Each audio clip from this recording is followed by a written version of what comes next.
Welcome back to the Growing Band Director podcast presented by Excelsia Music Publishing and Premier Music Teaching Aids. This time, it's not your usual host, Kyle Smith, and we're not recording in the usual place. This is episode 334, a special remote episode at Neenah High School in Neenah, Wisconsin. Today's topic is lesson programs within the larger school band program, specifically private lesson programs. My name is Jackson Smith, and I'll serve as the host for today's episode. I am joined by my friends and colleagues, Dr. Jessica Jensen, Applied Brass Faculty at Ripon College, Mike Malone, percussion instructor here at Neenah High School, and Colt Maichle, band director at Green Bay East High School. We're really all here today because a few years ago, Kyle interviewed me on the podcast, episode 118, which was all about percussion tips and tricks geared towards non-percussionist band directors. Since then, I've been a guest on the show a couple more times, and most recently, Kyle suggested I host a remote episode about the new private lesson program here at Neenah High School. Before we get too deep into that, we're going to shoot around the room and do quick introductions. Maybe we can share who we all are and our background, where and what we currently teach, and what our experience has been with private lessons in the schools. So, you want to start, Jessica? Sure. Hi, I am Jessica Jensen, and I got my degrees. My bachelor's degree was in trumpet performance, and then my master's and doctorate were also in trumpet performance. But now I teach all of the applied brass at Ripon College. So I teach trumpet, trombone, horn, tuba, euphonium, the whole thing. And my experience with private lessons in schools, about 7 years or so ago, I taught a bunch of private lessons in the Sun Prairie, Wisconsin school district. They had a lesson program where they would organize it through the band boosters, and then a bunch of local teachers would come in and teach a bunch of students. Cool. I'll go next, I guess. I'm Jackson Smith. I am the head band director here at Neenah High School. I'm the only band director at Neenah High School. And I'm originally from Illinois, but I made my way through to here. I'm a trombone player, and a drum set player is my secondary instrument. And I've been here at Neenah High School for 2 years. I bounced around a little bit. I taught middle school for 5 years, and I taught at a different high school for a year. And now I'm excited to be here because it's awesome here. My experience with private lessons in school, so I actually grew up in a big high school in the Chicago suburbs, and the new private lessons school here at Neenah High School is modeled after that program more or less. And so that's how I got my private lessons, was during band class. I would leave for half an hour and go get my lesson with Miss Reardon, was my trombone teacher, and sometimes it was in school, sometimes it was after school, just depending on the schedule. But this is the first school that I've taught at that has a more fully fledged private lesson program built in within the program. So that's kind of my experience. Mike? Yeah, my name's Mike Malone. I am a freelance musician based out of Oshkosh, which is 15 or 20 minutes away from Neenah here. But with being a freelance musician in this region, that means I do a lot of different things. So performing is probably the bulk of my work, in addition to teaching private lessons. Up until this last year, most of my private students would be out of my home studio. So having the ability to be inside of a school and teach at unique hours is something new for me. And I also help out with the drum line and running percussion sectionals or ensembles here when needed. So it's good that we have this growing now. Excited to talk about it. Yeah. My name is Colt Maichle, and I grew up in the Appleton area, which is just about 10 minutes away from here. I went to UW-Stevens Point and got my bachelor's in music education and a jazz studies minor. And this is my second year teaching altogether. I was hired at Green Bay East High School, where we have the Fine Arts Institute, which is kind of branded as the Fine Arts Magnet program in the Green Bay area public schools. And so we're able to pay for those students to get lessons during the school day. It's a little different than some programs because it's in a lesser fortunate area of Green Bay, just lower socioeconomic status, and so we're able to give a lot of kids really cool masterclass opportunities, private lesson opportunities, and take them on some really cool trips as well. Cool.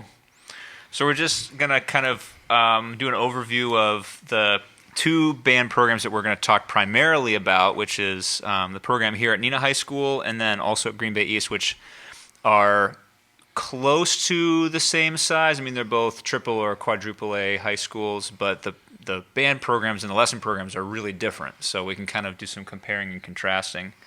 Here at Neenah High School, there's about 500 students per class, per graduating class, so 2,000 in the building, grades 9 through 12. We have 102, I just had to look up that total because it changes from semester to semester, but 102 second semester band enrollments. And the marching number is higher than that because we've got color guard mixed in there, and the actual number of student contact is higher because there's certain kids that are only in jazz, and there's certain kids that are only in this or that, are only able to do one semester. But 102 is the number for second semester, and out of that 102, we have 61 students taking private lessons. 56 of those are here through the private lesson program in-house, and the other 5 are independent. Then they'll go either down to UW Oshkosh, or they'll go to Lawrence University, or just someone's home to get a lesson. And those students, the 5 independent, are either a specialty instrument, like our oboe and bassoon players have to go somewhere else, and then the most serious musicians that are looking for hour-long lessons, they are usually going somewhere else too. So that's the lesson program overview. What about your school? Yeah, the Fine Arts Institute has around 30 total music students, so that includes both band, choir, and orchestra. I would say around 12 of them are in band, and the band program total is 90 students.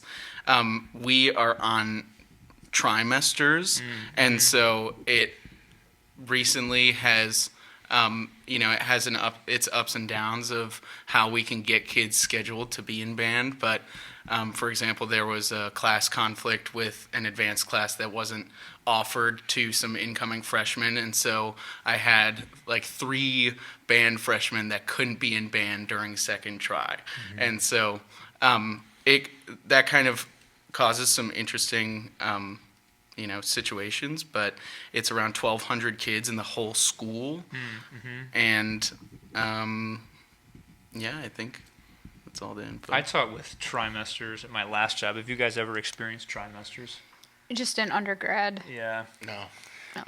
So I think there's like only disadvantages to trimesters.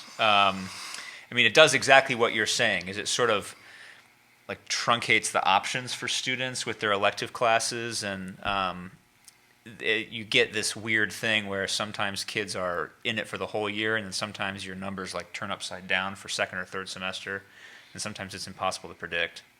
Were they important players that weren't able to get into the group? Yeah, definitely a couple kids with a lot of really high potential.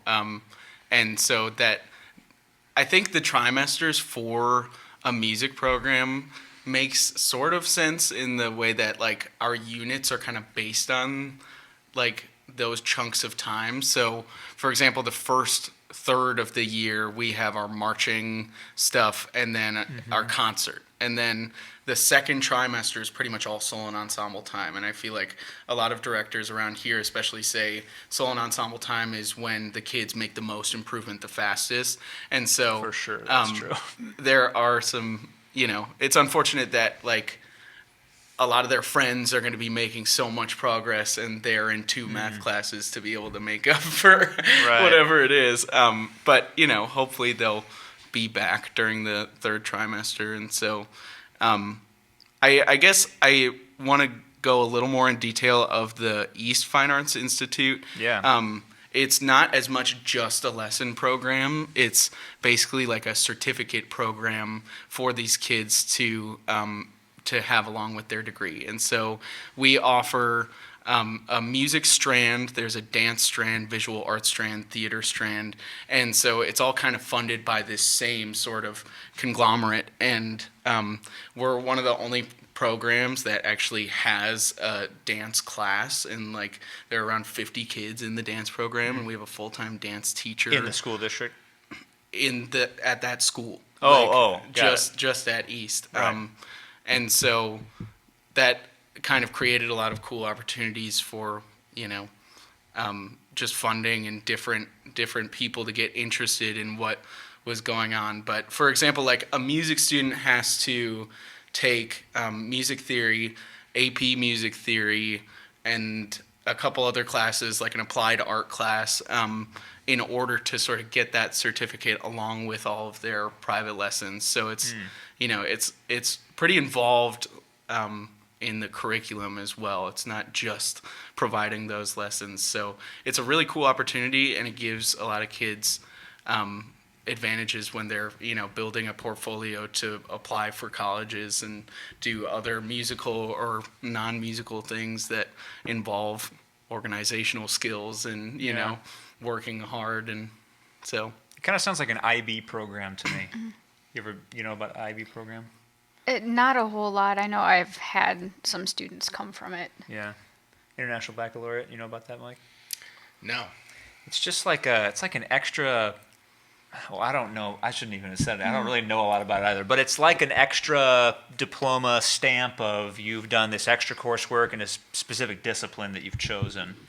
And the school has to be accredited in that way. And it's funny you say that, because the district I'm in, the high schools are kind of split into some different focused programs. So like East houses the Fine Arts Institute, and then there's also the City Stadium Automotive program where, kids can like work on cars and then the fine arts thing. But West has the IB program there, and then Southwest has like a business program. Preble has a culinary program. And so I think the conception of it was to have some specialized things at each of the schools. So that's kind of how it came about. I'm just curious. I'm just curious. How long has the fine arts program been at Green It Bay was East? just the 12-year anniversary, I believe. So Okay. it kind of started out of being able to get students that wouldn't necessarily be able to afford these private lessons and these other opportunities. It kind of started because they wanted to get those kids those opportunities. So if a kid is in the Fine Arts Institute, you can go to East High School and not be in the Fine Arts Institute. correct. And that's the majority of students? Yeah, totally. So like I said, there's around 90 students in band, and probably 12 of them are in the actual Fine Arts Institute. Okay. But the institute also brings in people that are able to come and work with the kids too. Like we just had Matt Bookman come in and work with some of our students, and he's a professor at one of the universities here. And so like the institute kind of boosts the general programs as well. In that case, would kids from other schools in your district be able to kind of open enroll and come over for part of the day to be part of the Fine Art Institute then? Yeah, that's definitely the idea of it. And I think there aren't as many taking advantage of that opportunity as we'd like, but I was just hired 2 years ago, and the choir teacher was just hired 2 years ago, and the orchestra teacher was hired around 7 years ago, and so we're a super young It's team. like everyone doesn't. No one knows. Yeah. And it's like, I don't know, we're all super close, and we kind of have this vision for different ways that we want to take it. And so at least the music side of things, the visual arts have their own things that they're trying to do, and the dance has like their own things. And so yeah, ideally students would be able to open enroll in that sort of thing.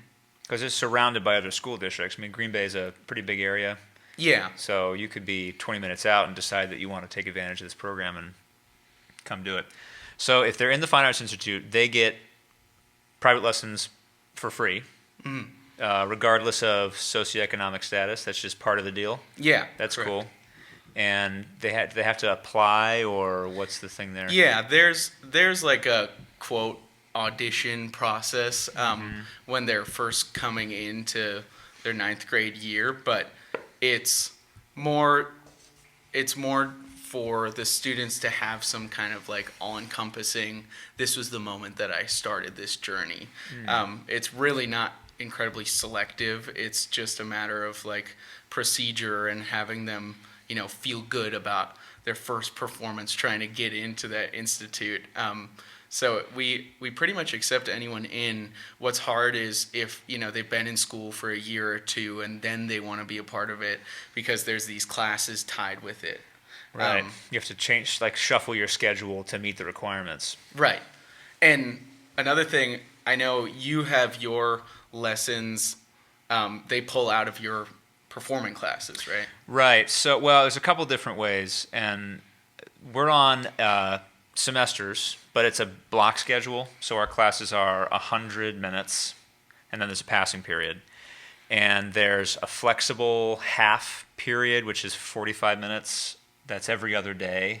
Is it 45 minutes? Star time? That's true. Yeah. And then there's a homeroom, which seniors are now excused from second semester, and then there's after school, and there's a lot of different options, but most students are getting pulled out of a regular band or orchestra class for this. So, if you have, you can talk a little bit about that, but you've got, how many kids do you have now? 5. And you I meet with have them 5. when? I have, so it's a 90-minute block. So Right. for one of them, it's during the concert band time. So I have 3 concert band students, 3 half-an-hours. 3.5 hours back Right. to back to back. Right. And then one, it gets pulled out during jazz band time, Oh, which is yeah, so that's right. cool that Neenah has jazz band during the school day. Yeah, so we're meandering a little bit, but Yeah. there's 3 big bands and a combo at Neenah High School, and the top band is a curricular class. So they meet just like the concert band classes do for a whole block, 95 minutes every other day. So they accomplish a lot and learn a lot of music. But yeah, your top trumpet student is coming out of that class, which is cool. And then you have one more. Yep, one more, and I think that might be a star time Must be. situation where Yeah. I get those Which names. instrument are we talking about? Trumpet. Oh yeah. I can't keep them all straight. You have mostly Right. trumpet players. Mostly trumpet tuba and one player? tuba. It'd be star time because Yeah, it must star's be. on the same day as jazz band. Is it okay? Right. Yeah, you're a So- day one. That's I'm right. a day one. Yeah. Yeah. So yes, mostly out of class. That is right. And then you have a gajillion students. How many do you have right now? I have 11. Yeah. My schedule's pretty much full here, which is creating a challenge for us of if it grows, it's not that I wouldn't want to teach any more of them. It's just that I can only do 3 per 100-minute block with, Right. 5-minute buffers in between if they're in the middle of doing something. And then, unfortunately, the start time, it's 45 minutes, so it's I can teach a half-hour lesson, or if one of them wanted 45-minute lessons or something. Right. So Well, there's some Doesn't your- challenges and your restrictions. jazz kid, she's got 45 minutes. it's She's just a half half. an hour. Oh, who do you have? Oh, the other girl that's in the top jazz band. She's a 45, isn't she? Nope. See, I don't know. It's all on a spreadsheet somewhere, but It seems like most of them are half-hour students. yes. I think that's a nice time, especially weekly. It's allows us to dig into something, but not work so deeply that they don't have the time to really Right. hone all those things through just 6 days. Now, do you find as a brass teacher that you would want a little bit more time because you kind of do a warm up in an activity and then you dig in, or do you just kind of get to it right away? Yeah, the way I teach is definitely different between half hours and hour-long lessons. I think both can be really useful.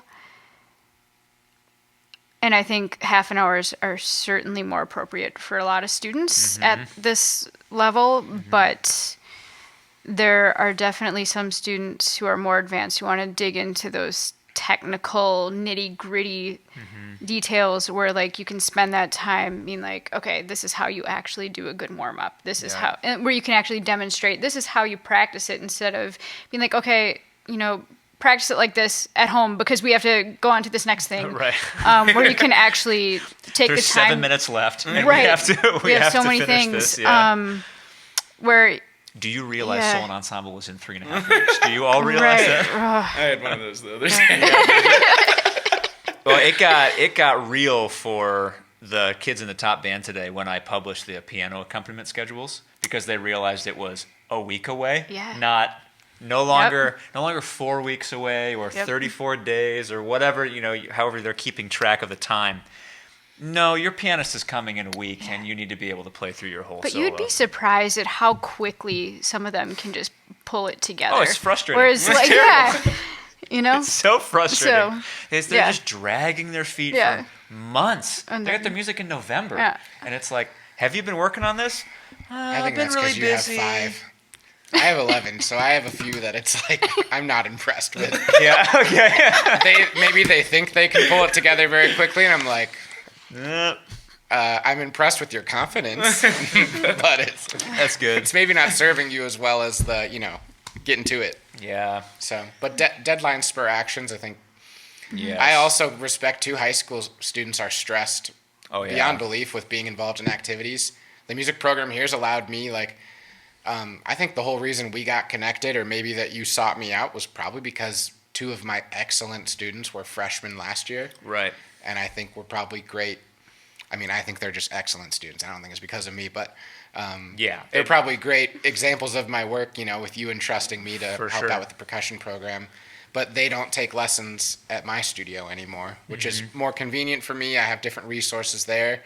But it's nice because some of them have been involved in sports where we take time off in the fall for cross country or in the spring for baseball or something. And with being able to just pull them out of class, we don't have to stop seasonally anymore. Yeah. I mean, and then your top student is here for jazz combo. He's the drummer for the jazz combo, or one of the top students is drummer for the jazz combo here at 7 in the morning, and then he plays in the show choir band. He's here till 9 at night, and everything in between there. So how do you even get to that kid? He doesn't have a car either, so That's it's so like that's the a big other part of challenge it. too. So Yeah. it's very nice that I can just text the parent and coordinate the same way we used to, but I can just come in here and do their lesson. I don't have to make sure they can bring him and manage where their other kid's going for soccer that same day. Right. It's right. flexible. Yeah.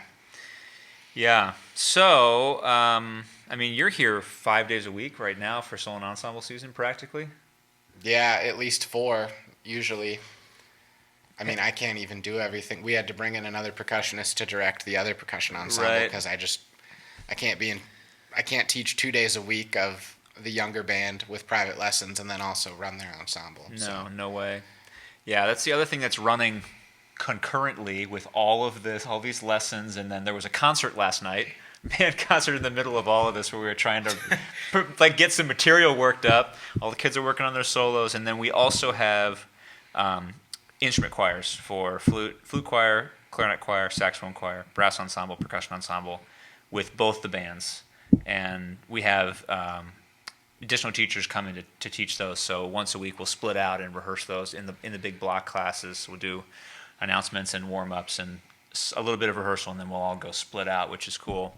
So I do the brass ensemble, and Mike's doing one of the percussion ensembles, and then some of the other lesson teachers are doing clarinets and flutes and saxophones. But your private studio was too full to take both percussion ensembles. Yeah. Drew Whiting is saxophone professor from UW Oshkosh, an excellent player, and he's got a studio of the top saxophone players here for private lessons, and he did our saxophone ensembles last year, but he couldn't with his college teaching schedule, and then, I mean, you know how that is too, having to look at the crazy calendar and go, okay, Yeah, I could do Monday. Yeah, day 1 and day 2s does not really, cooperate with The rest of the world. Yeah. Yeah. Yeah. That's right. That was one thing I thought we Yep. would bring up today. Is just that's probably the biggest challenge with coordinating our music program is Mm-hmm. my private students and everything else I do, in society in my career is like we do this on Mondays every Right. week, and you start to feel like you can get in a flow for the school calendar. And I think for you, you just this is your life. Right.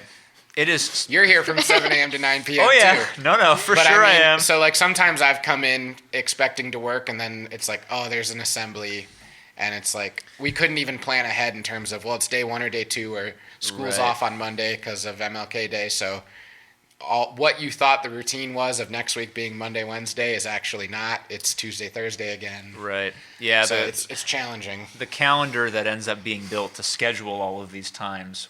I mean, if there's a better way, I would love to know what it is, but I don't know that there is one.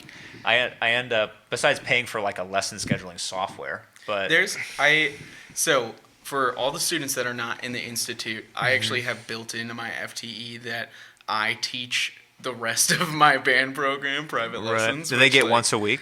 It's not once a week. Right now it's only like twice a trimester. Yeah, 'cause there's But so many it's kids. It's so many kids, and it's still a really good check-in, just because, like, sometimes you can't catch everybody in a big rehearsal all the time.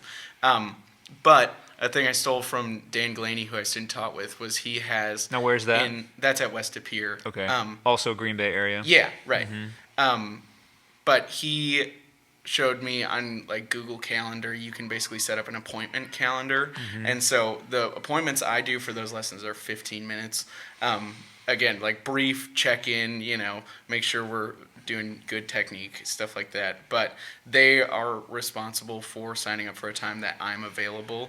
I know when it'd be more frequent, it's probably not as easy to do, but I think for the kids that are in the institute that take private lessons, they're also responsible for scheduling their meeting times with the teachers, because part of like the rules of our thing is that they can't be pulled out of our classes. Okay. And so they, I think, probably part of the reason why the enrollment is like a little lower than something like your program is because some of the kids are giving up their lunch, or they're giving up like a study hall time or whatever it is.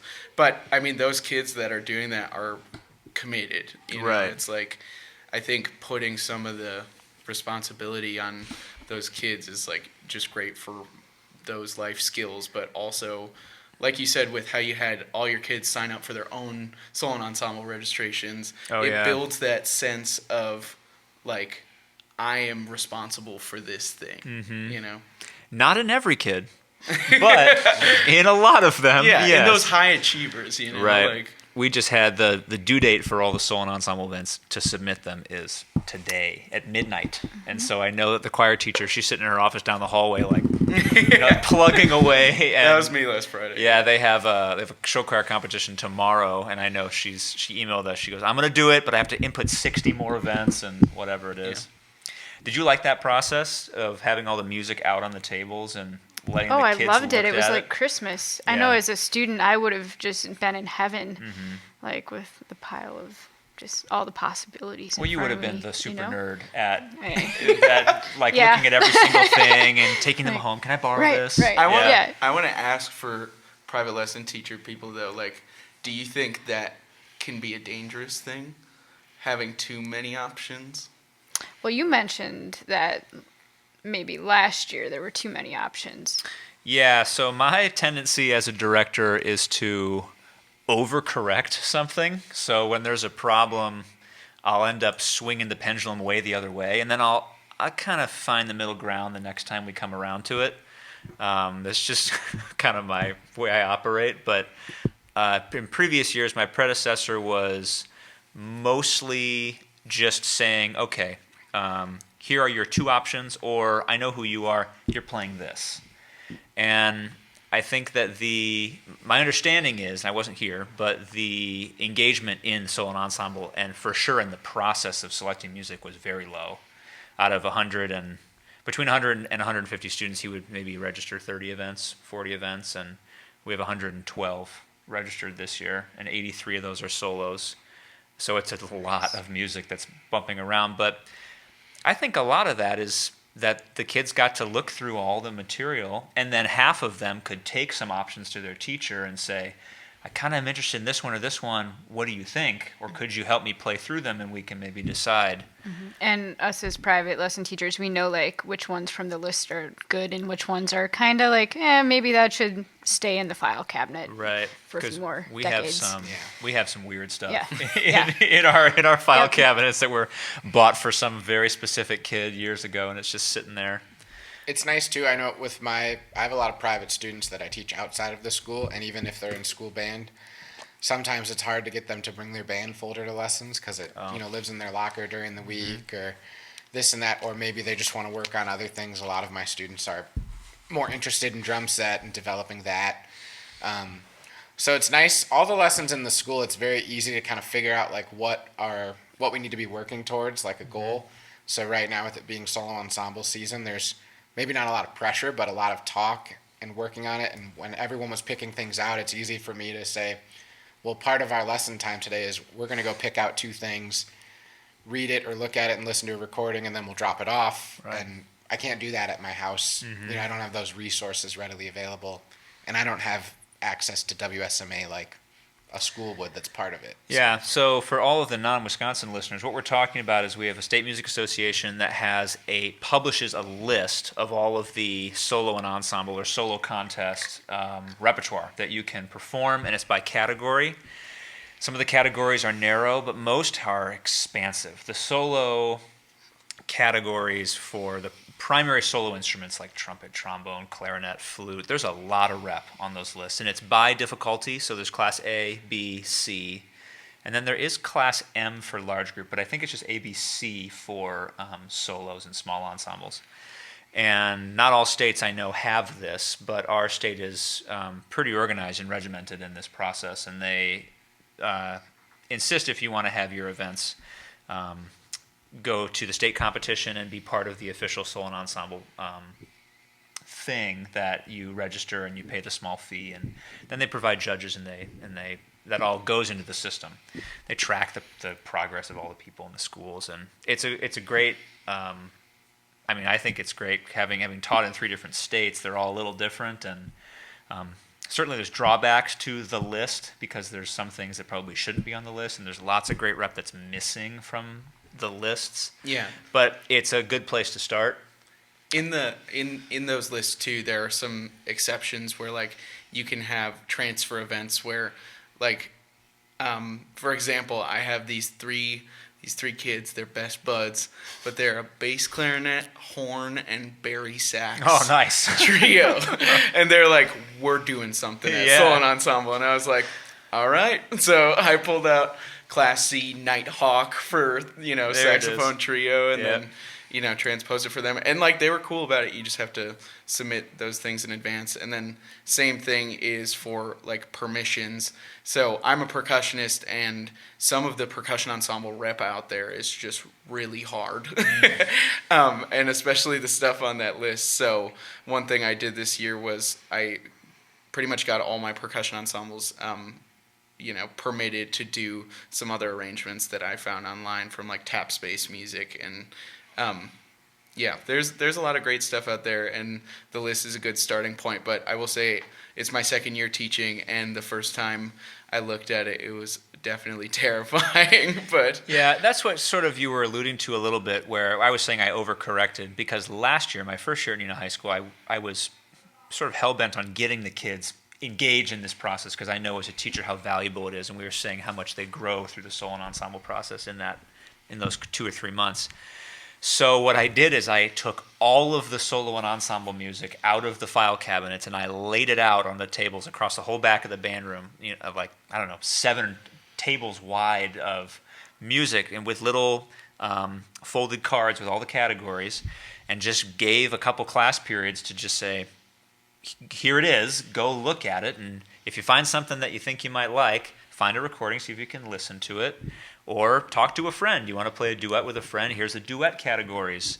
Are you really serious and you want to audition for the state honor band? Well, you have to play a Class A solo. And I walked them through that process and showed them the lists, put them on our school management software so the kids could access them on their Chromebooks, and they dove right in, which was really cool. What we ended up finding, and me as well, being a trombone player and a drum set player, I know the trombone list pretty well, but I was never a performing school drum set player for solo and ensemble. I played in rock bands and I played in jazz band, so I didn't know that music at all. And when it came to the clarinet list or the flute list, kids would pick something, I'd go, okay. Well, we got to 4 weeks out, and there was some panicked, looks of, well, I picked something that's really not too hard or too easy, or whoops, we picked something that we thought was on the list and it's not, we missed the deadline. So there was a learning curve to all of that for me and for the students. So this year, as a correction back to maybe the more appropriate middle ground, I asked all the lesson teachers to go through the lists and make some recommendations. So for students that have never played something before, they could look and go, oh, okay, Dr. Jensen's my lesson teacher, and she said for a first class A solo, maybe I should look at these 3 or these 4 options. We just highlighted the lists manually and then made copies. And the kids did use that process, and it helped them filter from 50 options down to 3 or 4, and then from there they could pick something that wouldn't lead them astray too far, I think. So that was good. We have all these good talking points. Should we actually try to talk about them? Or I wanted to mention one of them is working with administration. Oh, yeah. And I wanted to mention that doing your solo and ensemble registrations like that is basically like a big inquiry project, which is lingo that administrators and educators love around here.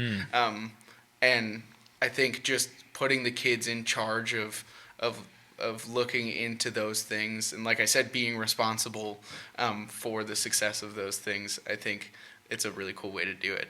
Mm-hmm. So I guess I'm curious from your perspective, Jessica, how it was, how it felt just being cold emailed out of the blue to be part of a lesson program. Oh, it felt great. It was good? Yeah, Okay. yeah. I mean, I've done it before, like with my time in Sun Prairie, Wisconsin, in their program, and That's New Madison. yeah, Right. yep. Huge And- program, by the way.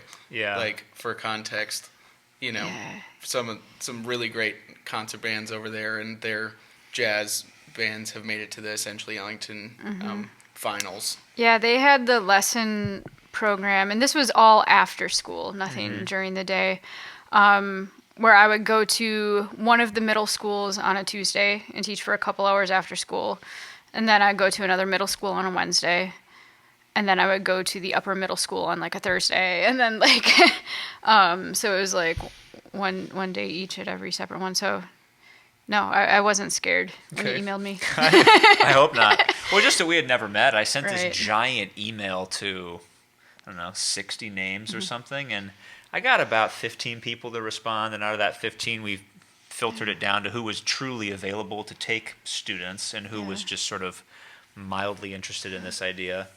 I'm and just curious that's how we came up with too, the like, list. how did you, for other people who might be interested in starting this program, how did you figure out who you're going to cold email? Oh, Who did you? so what I started with was last year we had these large group sax choir, flute choir, brass ensemble, that structure for solo and ensemble, and I started with the guest teachers from that.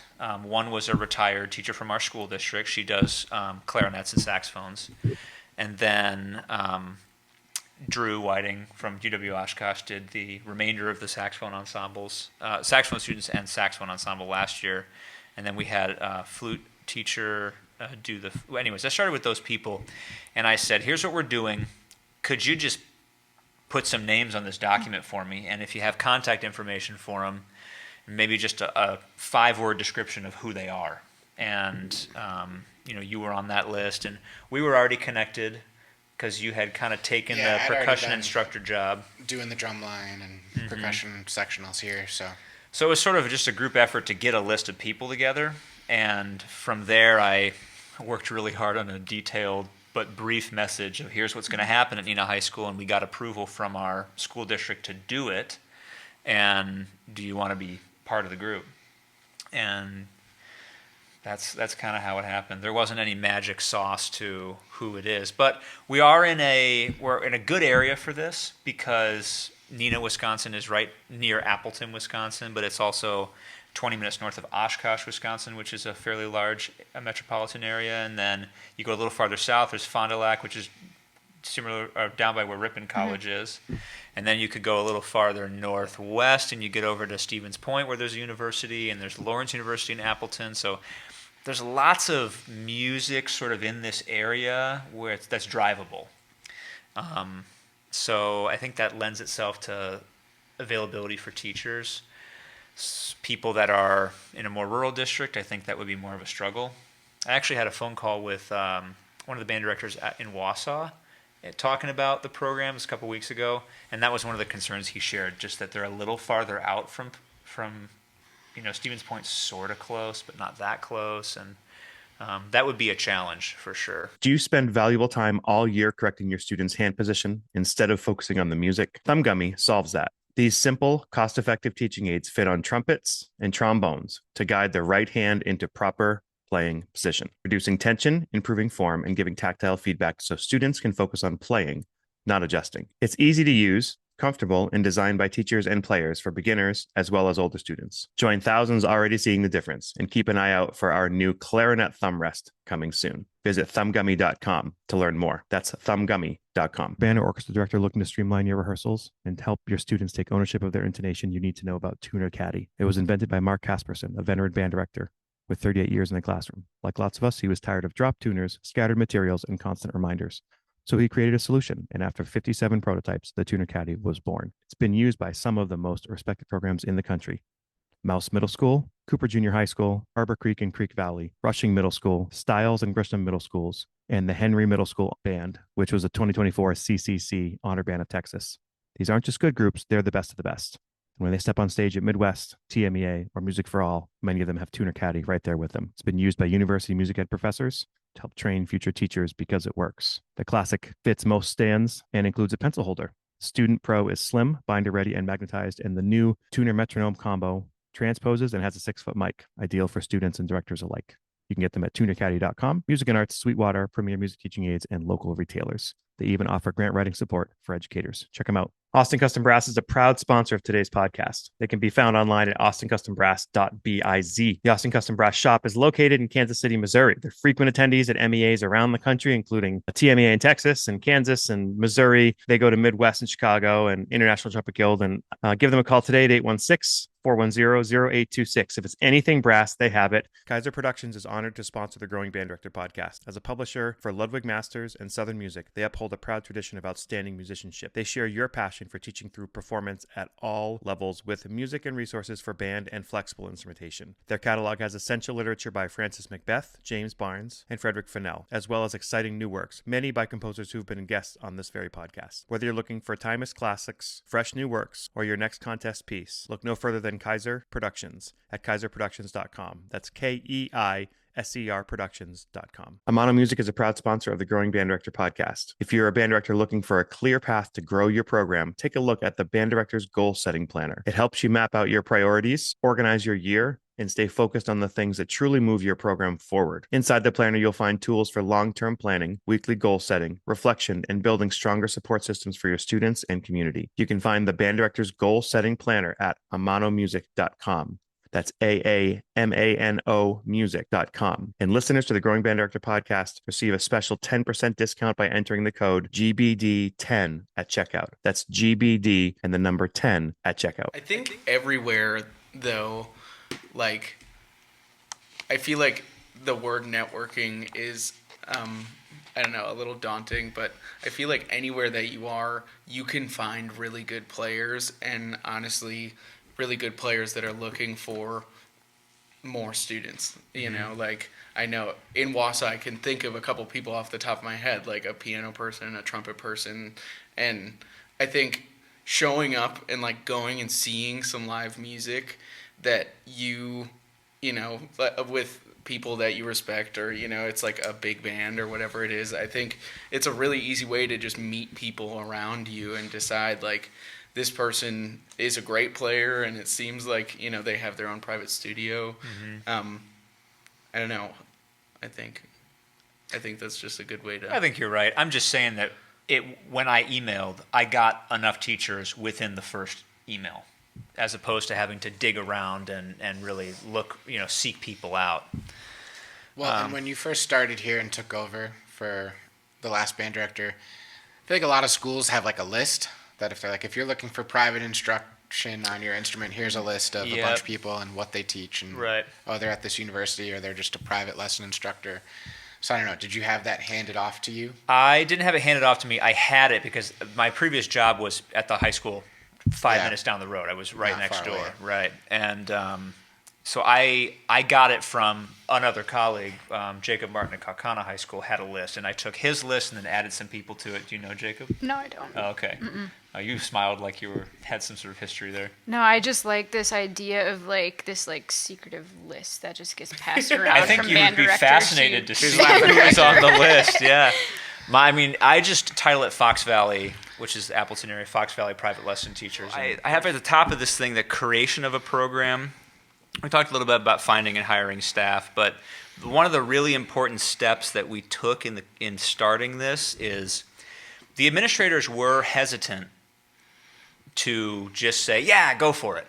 My predecessor and my orchestra colleague, Phil, the two of them had tried to get this started a number of times, but there was a previous administrator that would sort of put the line in the sand at the school district wanted to handle the money and wanted to be a little more involved in the selection of the teachers, which would just make everybody drown in paperwork. Can you imagine if for all of these lessons you had to get paid the way you are for percussion instruction? Oh, yeah, it's a handful. Well, and also, all the training they made me do, or, you need to come get I remember there was a real issue with some sort of, do you have this vaccine? Oh, yeah. And they're like, oh, well, it doesn't apply to you. And then they found out I was born in California. They're like, actually, you do need it. So Wow. It's messy, and it would probably be enough of a barrier it would have been really frustrating. Yeah, For me, I'm doing so much with the drumline in the summer and other things that it's just part of the gig. And honestly, I teach at one other school that's a Catholic school, and the amount of training they make you go through of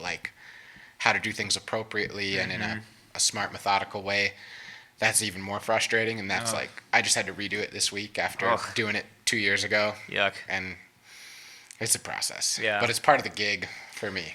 Right. So you guys are essentially guest volunteers kind of when you come in. You do have to check in the office every day, which is a little bit of a hassle, and we're trying to get badges. But that's better than having to do all the mandatory reporter training and the vaccine thing and and then it would be all taxed too. All the earnings would be taxed. Not that you don't report all your earnings on your taxes, but it would be another thing to track, right? And so the previous administration, we've had some changes in the central office in our school district. They wanted their hands in all of those aspects of this, and there's been some turnover, and our new superintendent is a percussionist and a vocalist, and he played and sang all the way through college. And when eventually this idea worked its way up to his office for the stamp of approval that we can charge families for this thing, charge the families who want it for this thing, he went, this is great, and just said, go for it, because he understood the value of what we're talking about and also where their place would be maybe as administrators, which truly is to be as hands-off as they can be. For my program, we're in such a big school district, and so there are a lot of processes like that my teachers have to go through. And we share some teachers too, actually. Yeah, they drive true. 45 minutes north to your school and then come back down. Yeah, and I think, I don't know, for the most part, people are willing to do that, but I guess for you guys, it can be frustrating. Yeah, well, it's also a lot easier now. I think maybe in a time when I was in high school, it would be more challenging of everyone uses email very easily, so I can reach out to parents very quickly or get their phone number and text them. I can email students because every student has an email and a Chromebook. Right. But then also as far as the money thing, it's I have one student who will bring a check when it's time to get paid. Everyone else is just I'll send the parent an email. You can Venmo, PayPal, Zelle, Apple Pay, Square Cash. Are you the same way? Yep. And it's all electronic. I'm usually Nice. getting paid within a day or two from me making a request. Right. And so there's not this procedure of like them having to get something from their parent, bring it to school, hand it off to me. Right. So I think that's probably nice for the school district that they don't have to worry about transfer of funds in their building. And feel Right. responsible for it. Yeah, it would just be, it would end up, my job would become lesson program secretary. That would be what my job would become. Which, Yeah, especially if you had to receive and distribute and yeah. make notes of it. Yeah, it's the school lunch punch card problem from elementary school, right? Yeah. Oh, I'm out of punches. Okay, mom's got to bring it, send the check, make it out to the school, and then you can turn it in for the punch card, and then you can punch your, Yeah. The nice thing about my gig is that there is a fine arts coordinator that's on campus. And, you know, there are just so many moving pieces with it. Like, one thing I forgot to mention is that, like, 90% of my kids rent an instrument from our own inventory. You know, we have so many resources. And so I deal with a lot of that stuff. And this teacher kind of coordinates when, you know, these lesson teachers are coming in. And so I will say, you know, I don't have that on my plate of responsibilities. Yeah, that's good. I said to my principal the other day. Do you see him? Just like, wow, that sounds awesome. Yeah, That'd be cool. it does sound awesome. I told my principal in a meeting a week and a half ago that I would almost trade, you know, instead of an assistant director, which we're hoping to get enough numbers to eventually get there, I would rather just have a secretary for the music program that could do some of this sort of procedural work that just takes time but doesn't require a music ed degree. It just requires someone who can, Right. you know, be dependable. Yeah. He laughed at that. So the step that I was sort of getting to is, before we just hit the go button on this whole thing, is we got a pilot program with one teacher coming in last school year just to come in for 2 kids to see how would this work. Does it feel okay coming out of class, getting a lesson, bouncing back into class? Does the money seem like it's going okay? Are parents cool with what's happening? And that went well. And so our principal said, you know, start with 1. That was Keith Powell, horn teacher, last year. And then we proved the concept more or less, and that's how we got the go-ahead to open it up to all the different instrument families. And now we're here, which is cool. I think for people trying to start something like this, it is good to show that there's proof of it working in other districts too. You know, like I'm sure Jackson would answer any questions you have, or like send you the model of the things that he is doing, because it's a really cool opportunity. And, you know, why try to come up with all these procedures if other people have done it? Right. I mean, I have the parent welcome letter. I have the calendar. I have the spreadsheet where the lesson teachers have their, not that it's all perfect, but at least it's a model to look at. Yeah, at the end, we'll share some contact info. And I mean, if anybody wants to reach out, I went from 5 kids taking private lessons to 61 in a year. So it's a lot of work, but it's worth it for sure. We talked about costs and payment structure. It'd be interesting for people to know. So the going rate for lessons in our area is somewhere between 25 and 35 or 40 for a half an hour, depending on where you're going for that lesson and who it's with. I would say if it's a middle schooler getting a lesson from a high school or a college kid, maybe a little less, but if they're going to go to a university and get a lesson, probably a little more. We charge $30 for a half an hour, or $45 for 45 minutes, so it's $1 a minute. How does that compare to? Do you teach other private students, or just okay? How does that compare? That's the same. It is? Is what I charge. Yep. Yeah, it was the same for me. I had raised my rates at the end of last school year Same here. to that, just because it had been 10 years since I have. So Right. it's kind of hard as a lesson teacher too. You can't really, like, if you were to go to a restaurant and they raise the prices by $1, it's like, I can't go from 25 to like, oh, my lessons are $26.50. Yeah, now. no. Especially with some families who still like to bring cash or things. Right. So you kind of have to make these large leaps. Yeah, the convenience factor is big for parents. They want to Yeah. get it done quickly and with as little work as possible, whatever it is. And that payment structure works well, because one of the thoughts I had is if I have like run out of room for students, I could do like 2 students who maybe aren't as diehard yet with 2 20-minute lessons during a star period where we Right. only have 45. So Especially if they're working on the same thing. yeah, it just makes the math of it all Yep. very convenient. So. Right. There was a teacher that was on the initial interest list that reached out, and he ended up declining because of it was less than what he charges.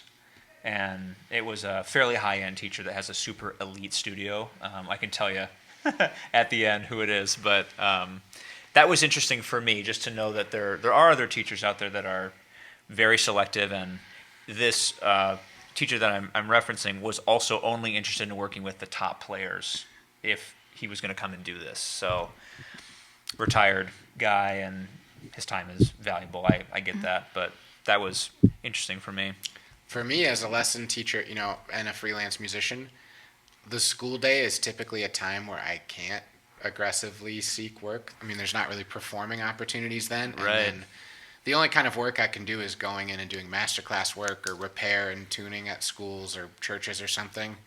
So, and you don't charge a fee. Like, I teach out of my home, so I don't give up any of my lesson fee to like studio rent Right. at a lesson facility. Right. So in that respect, I think it's very attractive that you're not trying to like nickel and dime us for like, oh, you got to pay X percentage of it as Well, room rent. that was when I said the previous administration wanted their hands on the money. They wanted a little fee as part of it, and that was where my predecessor, the previous band director, said, "It's not enough money as it is for these people who have doctorate and master's degrees to come and teach a 15-year-old to work on their, El Torero solo or whatever it is. Not that that's not admirable, but time is valuable, and the people that we have working this program deserve as much as we can give them. If we're going to like cut off $2, it's kind of like just puts a bad I mean, you'll taste lose in that people's $2 mouth. on just putting someone on managing it every Oh, week. And at the end of yeah. the day, it's just like it's more about the opportunity for the kids than it is about like, oh, if we charge a little bit more for this special cookie at lunch, we can generate an extra $200 a week Right. for our booster program or something. Right. Like, I don't know. It's the fine line between our schools' businesses or our schools.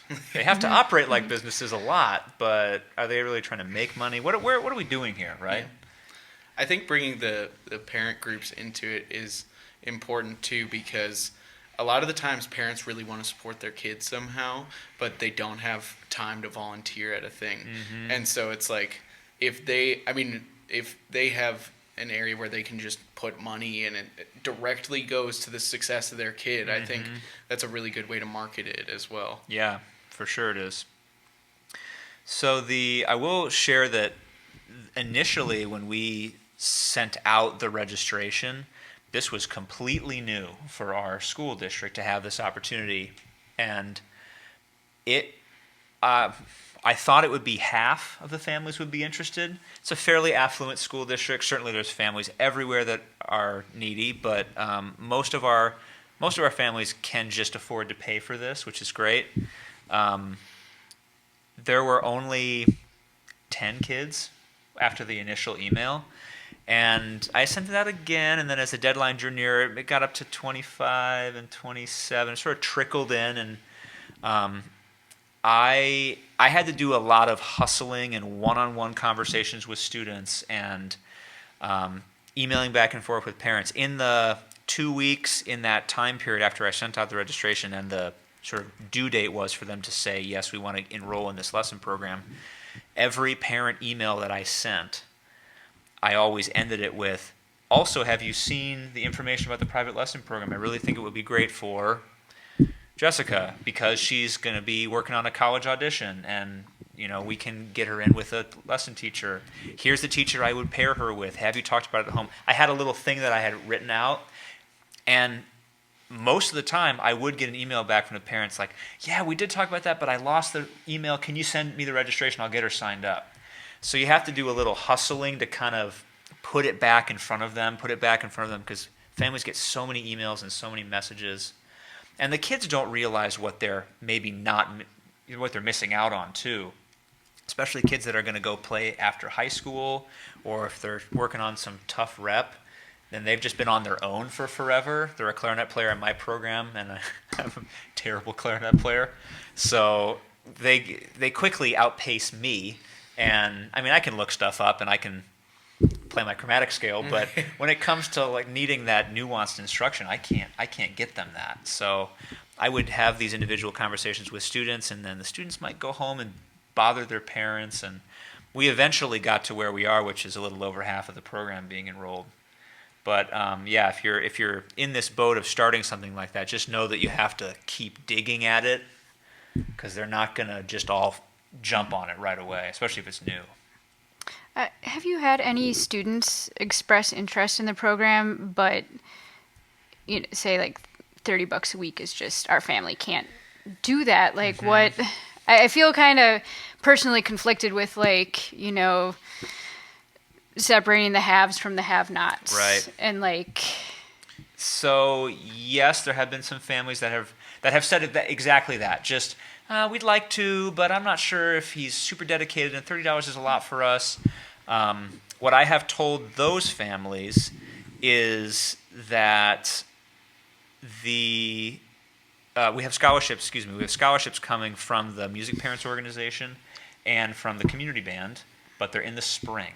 So we started this in the fall, and they will be for next summer and school year. So I think I've had 5 families maybe reach out and say that they would be interested in that. So next month I'll be putting that out. A lot of music parents organizations do have something built in where they'll help with some scholarship activities. So yeah, not many though. Fortunately in our school district, not many. Totally flip-flop from where you have 90% of your students are receiving an instrument from the school. Yeah. And that's based on need. Right. And the thing I was going to mention is like a lot of our kids are on the free and reduced lunch program here. And so if they're on that program, then the district actually wipes the fee for renting an instrument. Right. It's the same for us. And so I think bringing something like that up with an administrator could be a cool thing, is like, hey, we offer this program to pretty much, it's almost the majority of your program at this point. And I think trying to vouch for like each one of these kids are getting this opportunity. This student isn't able to, but is really interested in it. I think vouching for your kids sometimes and like showing where the equal opportunity needs to be can be a really good thing. Yeah, it's a slippery slope because the program is big and it's going to get even bigger next year. So if it was free, I think almost every student would enroll. Different than the Fine Arts Institute, where if you want these lessons, you have to also be in music theory and you have to do these extra credits and you have to be really dedicated. If it was just free private lessons here for every one of my 4 million flute players, I don't know if I'd have enough flute teachers. It would be crazy. We talked about that, my orchestra colleague and I, where's the line? And we did come up with where we're at now, which is we can't just open the floodgates because it would get out of control. And then also there's not maybe as much of a dedication and a buy-in, literal buy-in, where you're just, we all get lessons, and now I got to go to my lesson, and are you working that hard? Maybe not. You see what I'm saying? Yeah, I mean, there are a couple kids in the institute that, sometimes the lesson is sort of a chore for them, but it's like... We've got that too. You were saying, like, I got some kids I'm not impressed with what you're doing right now. I have great relationships with all the kids, though. Just some of them, it's like I haven't seen it applied to the dedication of the craft, right? Right. I think the biggest thing is like a band director is going to know each student, like, their personal situation, who their friends are, on an intimate level. So which kids maybe that you think you should go to bat for, like reach out to the band booster program and can we find X amount of funds to get this kid in lessons? And I've been contacted by teachers at other districts about, hey, we have a kid who I know that he doesn't have the resources to fund lessons. We can offer this much. Do you have room in your studio? And is that workable for you, even if it's not every week, that means, or something? So, and you go for that usually? Yeah, I mean, the challenge is my schedule is so full. Right. But I wouldn't mind it, when I have the ability, or I can definitely set them up with another lesson teacher if it doesn't fit for me. But I'm agreeable to it. Yeah, and like I think the nice thing for you too is like you have all of us musicians coming in physically in the school. Like, it's nice for me if we're working on something from band. It's like, all right, well, then let's ditch out of our lesson 5 minutes early and I can hear you play it with the group. Or, you know, as a percussionist, the instruments are very tactile, and it's like, I have the fortune of having a vibraphone at home that's a nice mallet instrument, but we can go grab the marimba that they play on in school, so Right. no more excuses of like, I can do it at school. Our instrument feels different, or like the drum set. Or Sure. it gives me a good chance to really understand You get some of how that. it functions here. Yeah. Yeah, so The trumpet at school is different. Yeah. yeah. I think that's a very unique thing to percussion, but Yeah. it gives. I don't have timpani at home, Right. And I have 4 kids working on solos. They chose timpani pieces, which Mm. I probably wouldn't have picked for them just because I don't have the resources to No. work on this with you. It's the access. You So- got to buy one of those Facebook Marketplace old set of Ludwig fiberglass, like the ones that are sitting behind you. I had 2 timpani when I was in high school. My Did band you? director gave them to me. That's awesome. I sold them, Yeah. so Don't tell your band director. I told him. Okay. He knows. Nice. He wanted them back later. I was like, well, you can't because I sold them. That's funny. But yeah, so it's nice to have the resources of the school and to be here and talk with you easily because no offense to all the band directors that are going to listen to this, but a lot of band directors I work with are hard to get a hold of. They're managing a lot of things. You're very good at communication, but it's you. nice that I can just be here and quickly tell you something Right. after we work on it while it's fresh on my mind, not Yep. have to send an email and hope you see it. Right.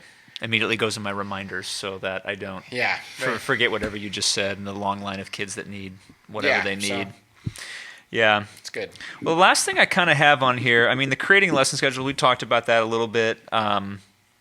Just it's got to be customized for your situation. And when I build the crazy calendar, which I'm happy to send to anybody who wants to see it, I end up having phone calls or sit downs with all the lesson teachers to pick dates because everyone's schedule is different. You have a college schedule, you've got a gig schedule. We've got retirees that only want to work on Mondays and Tuesdays or whatever. So it ends up just being completely customized, and it takes hours to build it. But once it's built, we're mostly able to float with it unless something weird happens. So, I mean, any thoughts about that process? No, you've been admirable with it, and I think it's for the good. most part you've avoided the issues. I think I can count maybe 2 times where it was like frustrating of like, oh, it's career day, so these kids aren't here, and it's hard, you know. I imagine it's hard to look at your master calendar for the school and see those things. Yeah, the thing that I miss about those is that I don't have a homeroom. The music teachers don't have a homeroom, and that's where they talk about all that stuff. And so it'll just pop up, and I'll go, "Oh my God, are you kidding me? It's the fair rotation, whatever." Yeah, like okay. So Yeah. now I have to go run around the building looking for the clarinet player whose lesson teacher has driven here 30 minutes to teach her lesson in solo ensembles in 3 weeks. So I will go running around the building to find Lauren to get Yeah, and we can't predict her a when they're lesson. sick, but you know, like Yeah. I teach both day 2s every week, so it's like if one's sick, I'll take one of the ones that I was maybe going to see later in the week Right. and just hope the other one's back. And Yeah. at the end of the day, if I'm in here teaching, 5 lessons on a day, if I lose one, it's not a deal breaker of financially, like, why did I waste my time coming here? If it was one lesson, that would be Yes. annoying, but it's going well, and I think we'll adapt it as we need to. Yeah, it's going to be nice when we split out to 3 bands next year because it's going to, for the teachers like you that have a full schedule, it adds on a block where it can be a little more flexible. And we're going to, I think Austin's interested in picking up some students maybe. So I can talk to him about that. Over my dead body. Yeah. Well, we just talked about how your schedule is full, so we'll see. We'll find a way. Yeah, okay. All right, everybody's going to get a 12-minute lesson, and it's going to be $12, and you will Yeah, I just double checked your math. You stack have them it. in. Yeah, It good. wasn't even that hard. Thank you. That's good. So the last thing I have on here is just goals of the lesson program, and I think the initial goal was I better change this battery. I had. Yours Oh, is it's good. about to die. Okay. Mine is. You can just keep talking. It's on Okay. you. All right. I'm sorry. I'm getting distracted. Anyways. The initial goal was to be able to provide specialized instruction for the kids that I could not provide for. So, I mean, I mentioned clarinet players, flute players. I'm a band director. I passed all my techniques classes. I taught middle school for 5 years. My pedagogy is fine, But when they get up to that, when they get up past Class B for woodwinds, I kind of go, I got to make a phone call. If they have a specific question, or I got to look it up. So, brass is fine, especially low brass. I feel very strong there. But, yeah, I really wanted to be able to provide for these students. And on the block schedule, we also didn't – I don't teach lessons. So, Colt, you teach lessons as part of your FTE. It's not part of mine. I am still 1.0 high school band director, but there wasn't a time to teach to do that. So the school district basically said, we're not getting you another band director, not for sure, not another whole band director. So this was kind of my thought. Can we bring some people in? And that sort of started the train rolling. I think having more people come and see your program and having the kids get different perspectives is one of the most important things, just because, like, we've all had it where we have told the kids something a million times, and then a clinician comes in and says the exact same thing. An and expert is anybody from out of town. Exactly. Doctor? Who? Yeah. Yeah, right. B flat is first. Yes. No way. Wait, these are different? Yeah. But Takes out the pencil. Marks up the whole thing. Yeah. Flat. I'm going to look that up. What is that? That's awesome. Yeah, I mean, that was the initial goal. We've accomplished that goal now. I think we're only going to graduate. You've got a couple seniors. You've got one senior. You've got one senior. There's only 5 or 8. There's a handful of seniors in a lesson program, and we're about to get another batch of freshmen coming in, and Lord knows a bunch of them are going to want lessons, which is amazing. I mean, I think my goal as a band director is just to have it keep opening up to touch more kids and affect more students and get them to be able to progress and get that specialized instruction. What do you guys think? Yeah. I mean, I'm kind of, I don't know if I'm going in a tangent right now, but what have you noticed from like now that 50, how many more students? 50. We went 50, from 5 to 61. Right. Yeah. So what have you noticed like with the quality of your bands or musicianship with more students now studying privately? So what I've noticed is before, even just last year, the achievement gap was very wide, where there was a top group of students who were playing at a super high level, and then there was a low group of students that are struggling, not very many, and those numbers of those two groups were equal, and then there was just this big middle group of people who were just sort of in band. And now I think it's starting to, we're not getting to that lowest group really still, because they're not enrolled in lessons. There will always be a group of students that are sort of at the bottom of the ability level, but the top group is widening down, is what I'm sort of noticing and feeling in rehearsals.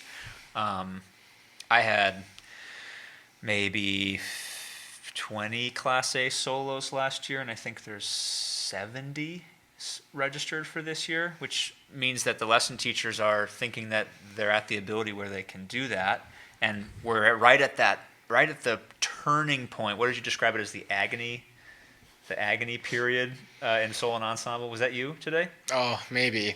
Yeah. Oh, yeah. The kids are in the agony period of they've kind of gone through their music and learned it, but the stress of like, oh, now I've got to make it awesome. I can't just be like playing it isn't enough anymore. Right. Yeah. So once we get past the agony period, we're going to see the results of all of this work, which I think is going to totally flip it for us, which is awesome. And the overall confidence and characteristic sound in the rehearsals is way greater. That's maybe the most obvious one, is that kids are playing with a more characteristic sound. More kids are. We always had some, but almost the whole clarinet section at the high school is taking with Penny, and they're all starting to kind of sound like her, which is cool. Same with the saxophones we studied with Drew, and it's a cool thing to start to watch. I was going to say, too, that I've seen a nice, because, I'm here with the percussionist in a sectional drumline capacity, too. I've seen a nice progression of, like, kids who, like, maybe aren't playing on the drum they want to in the marching band, and they're kind of seeing the process of, like, oh, well, then I should get in lessons. And I think before, sometimes they kind of just sit there and don't really know their next step. Right. But it's nice seeing teachers come in, and then they can talk to their friend who's doing it, like, oh, like, Mike's cool. Okay, yeah, I want to take lessons too. Like, that looks like fun. And like, oh, and you sound really good, and you made the snare line. Like, so I think there's a nice mindset that comes with it, even for the kids who aren't in it, of like, okay, so maybe if I want to get serious, this is the next step. Right. I do some subliminal messaging with kids too, where there'll be a kid who's taking lessons from you, and then a kid who's not, and right after they come out of their lesson, I'll go, how was your lesson? And they usually go, that was good. Like right next to the kid who's not signed up that I want to be. I go, oh yeah, what'd you work on? Well, she helped me kind of work on this thing myself. Oh, cool, it's coming along good. She said, yeah, she's really helping me, And there's the certain kids that will kind of chat back and forth with me. You know who I'm talking about. Yeah. But what do you do to the other kid? Huh? Oh, what were you doing on your phone? Playing video games? No. You sounded bad today. No. What are you going to do after high school? No, that wasn't the not point. music. That wasn't the. Oh my God, that was not the point. But you see what I'm going for. Yeah, I don't know. That's kind of the thoughts. Last thoughts maybe? Nothing. I think hearing the different perspectives is really cool. I think having something at my school is definitely a district level thing that everybody needs to be on the same page for. But starting a program like you have, where it's more ran by you and having, just putting these things in front of the kids' faces so that they understand what opportunities they have, I think can be a really cool thing. And you can find good players anywhere. And, gigging musicians are always looking for private students. Yeah. I would just suggest to all the band directors that if you're interested in incorporating some of your local musician teachers or performers into your program, I would just reach out and get a conversation going. The first time you reached out to me, I turned you down for the marching band job because it's true. The compensation structure was just like, it was such a barrier to entry. I couldn't be able to give up what I'm doing in that time for such little, but like, the second time it came around, you were able to make it a little bit more worth my time. Yeah, we found some more money And then it got us building a relationship where, when this started, it's, I trust you. Right. For the most part. Okay. Well, he's a Bears fan. I am from Chicago originally, I know. Don't out me to all of the Wisconsin. I think this episode's going to come out, before you guys are back to what it normally is, so. Okay. This is a good time. Right. Yeah, that's right. You're not going to come over to my house anymore and watch any more games. No, that's what I told you. I know. Too superstitious. The three of us got together at my house for the first one. And the Packers won. So we should go back to your house. Yeah, okay. My house it is, yeah. You can come too, Jessica. Yeah. Sweet. Yeah, cool. Great. Music teacher hangout, watching the game. Yeah. Last thoughts? Anything? Yeah, I think what you're doing here is great. You're starting to build a culture that didn't really exist. And right. I mean, I think you'll always have to do a lot of work, but hopefully in years to come, it'll kind of like be more self-perpetuating with like students are like, we just take lessons. That's what we do. Oh, who's your lesson teacher? Right. Not, yeah. Do you take lessons? Right. It's who's your lesson teacher? Right. That would be a better sentence to have, right? Yeah. Well, this was awesome. Thank you, everybody. I know it's worth, and thank you to people who are listening. I hope you enjoyed it. We're going to share some contact info for anybody who would like to reach out, certainly to myself and Colt, who are current high school band directors. But all of the things that we've talked about could be applied in a variety of scenarios. If you're a middle school band director, you could change up a little bit of what we're talking about to fit your scheme. And we would love it if you reached out. And I'm happy to share any of the resources that we've created so far: lesson schedules, spreadsheets, introduction letters, all of that stuff. Because, like somebody said, why recreate it? Yeah. So thank you, everybody, and good luck with your festival season or your solo and ensemble season or your winter concert, and have a great rest of your school year. We sincerely appreciate you taking your valuable time and listening to the Growing Band Director podcast. Your students are very lucky to have a band director like you. If you have any suggestions for episode topics or think you have an area of expertise to share on a show with us, please reach out. If you enjoyed this episode, don't forget to subscribe. And if you want to help spread the word, please give us a 5-star review and tell your band director friends to subscribe as well. We're available on Apple Podcasts, Spotify, our YouTube channel, and wherever you listen to podcasts. Thanks for listening to The Growing Band Director. See you next week.